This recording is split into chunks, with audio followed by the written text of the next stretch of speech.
नमो तस् भगवतो अरहतो सम्मा सम्बुद्धस्स। तथागत सम्यक संबुद्ध को, अरहंत को मेरा कोटि कोटि नमन। जिस गुरुदेव ने हमें आनापान का अभ्यास सिखाया, विपस्सना सिखाई, उस गुरुदेव को मेरा कोटि कोटि नमन। प्रिय साधक, हमने इसके पहले वाले वीडियो में संवेदनाओं को कैसे जानना है ये सीखा। अब हमें संवेदनाओं के साथ साथ अपने शरीर पर होने वाली हर संवेदनाओं को बारीकाई से जानते हैं। तो चलिए वीडियो को शुरू करते हैं।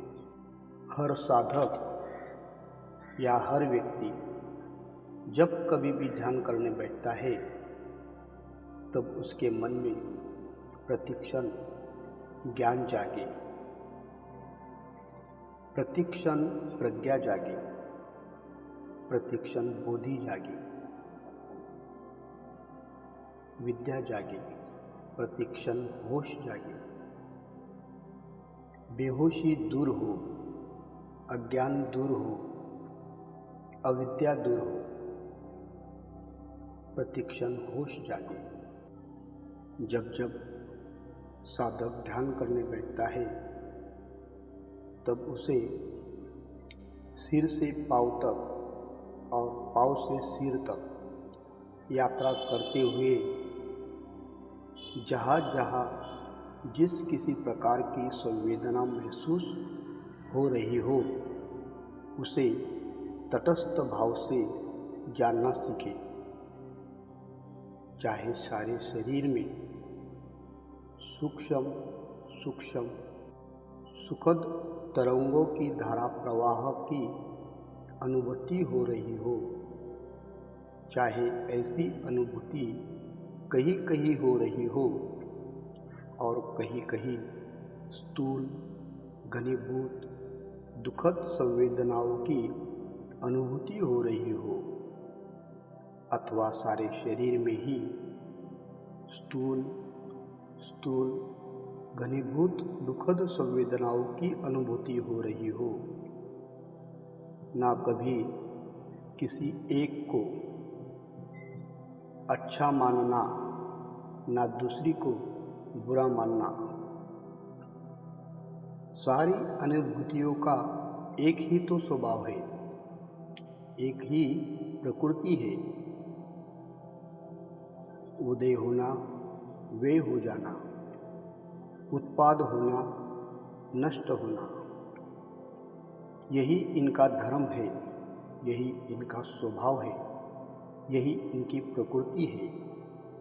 ये होश बना रहे, ये अनित्य बोध बना रहे, प्रतिक्षण होश बना रहे। साधक ध्यान करते करते कितनी भी सुखद संवेदना क्यों न हो, राग जगने न पाए, कितनी भी दुखद संवेदना क्यों न हो, द्वेष जगने न पाए, अनित्य बोध ही जागे, अनित्य बोध ही जागे। जब जब देखे कि मन बहुत विचलित है या बहुत आलसी है, तब संवेदनाओं पर काम नहीं कर पा रहा है, तो साधक को अपने आनापान पर आ जाना चाहिए। सांस को जानते रहे, सांस के आवागमन को जानते रहे। बहुत सजग होकर सांस को जानेंगे तो मन अपने आप एकाग्र होने लगेगा। जब देखेंगे मन एकाग्र होने लगा तो फिर संवेदनाओं पर काम करना शुरू कर दे।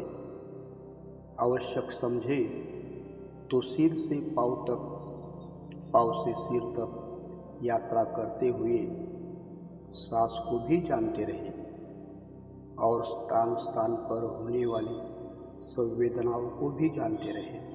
इससे मन का भटकना कुछ कम हो जाएगा पुरुषार्थ करना है, परिश्रम करना है। खूब लगन से, खूब निष्ठा से परिश्रम करें। जब भी साधक ध्यान करने बैठता है तब उसे ऐसा लगता है कि मन सामान्य, स्वाभाविक और नैसर्गिक सांस पर भी नहीं लगे।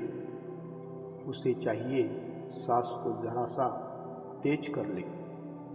प्रयत्नपूर्वक सांस लेना शुरू करें। बहुत तेज नहीं, जरा सा तेज, जिससे सांस की पूरी जानकारी बनी रहे। सांस आ रहा है या जा रहा है। मन बार बार भटकता रहता है। मन देर तक भटकते रहता है। तो जरा तेज सांस पर ही काम करना चाहिए। इससे लाभ होगा। मन का भटकना कुछ कम हो जाए तो फिर धीमी सांस पर आ जाए। भटकना और थोड़ा कम हो जाए तो शरीर के संवेदनाओं पर आ जाए। बड़ी लगन से अपना निर्णय स्वयं करना है। सजग तो रहना ही है, पर किस समय, किस प्रकार के आलंबन के प्रति सजग रहे, इसका फैसला स्वयं को करना है। सजग रहना है अपने बारे में जो सच्चाई है। ये 3.5 हाथ की काया के भीतर जो घटना घट रही है उसी के प्रति सजग रहना है। सांस है, संवेदना है। संवेदनाओं को हम तेज या मंदान नहीं कर सकते, पर सांस को कर सकते हैं। पर सांस को तेज या मंदा कर सकते हैं। जहाँ आवश्यक हो सांस को तेज कर ले, फिर मंदा हो जाने दे। सांस को फिर तेज कर ले, फिर मंदा हो जाने दे। यूँ अपने आप के साथ युद्ध करना है और विजय प्राप्त करनी है। विजय प्राप्त करनी है और अनित्य बोध ही जागे।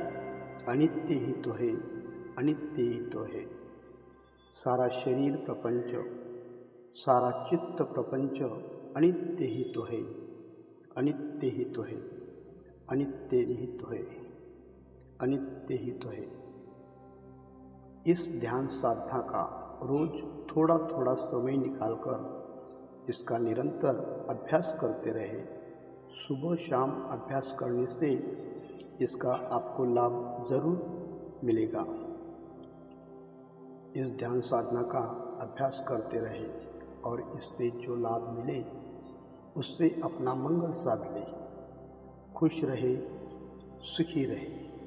सबका मंगल हो, सबका मंगल हो, सबका मंगल हो। धन्यवाद।